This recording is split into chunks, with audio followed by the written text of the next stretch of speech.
Les amis, il y a une joie qui m'anime depuis hier. La première joie, la Côte d'Ivoire est qualifiée pour la CAN 2025 sans même avoir joué son 5e et son 6e match de ses éliminatoires. Ça, c'est ma plus grande joie. Ma deuxième joie depuis hier. Regardez ici, cette image. Vous voyez cette image-là?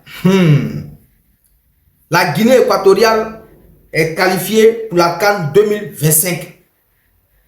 Et vous savez, quand on parle de Guinée équatoriale, vous savez, il y a un riz couché.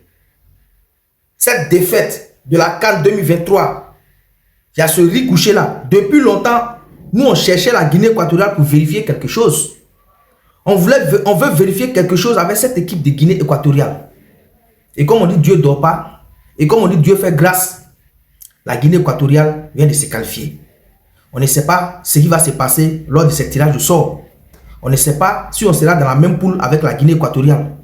Mais nous prions Dieu, en voyant les rangs africains, nous prions Dieu de tomber dans la même poule avec la Guinée équatoriale. On veut juste vérifier quelque chose.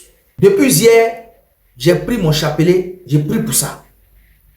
Il faut qu'on vérifie quelque chose. Oui, certains viendront dire, est-ce que la Guinée équatoriale ne va pas battre encore la Côte d'Ivoire si on se rencontre? Je le dis et je le redis dans cette vidéo, nous on veut vérifier quelque chose. On a un ramba avec eux, on a un riz couché avec eux qu'on doit régler avec cette équipe de Guinée équatoriale. Comme on a le ramba avec la Zambie, parce que vous savez, ces gens de ramba, ça ne finit jamais. Tant qu'on va croiser la Zambie, il va toujours avoir un riz couché entre nous.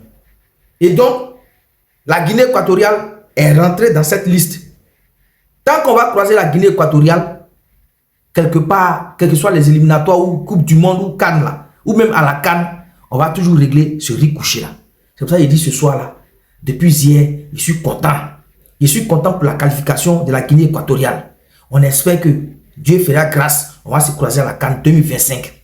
Et puis on va régler ce riz couché là. Parce que Ivoirien n'aime pas foutaise et ne laisse pas pour lui à l'étranger. Donc cette histoire de Guinée équatoriale là, les 4 buts qu'ils nous ont fait encaisser lors de la CAN 2023 en Côte d'Ivoire au mois de janvier dernier là, on va voir clair dedans lors de la CAN 2025 au Maroc.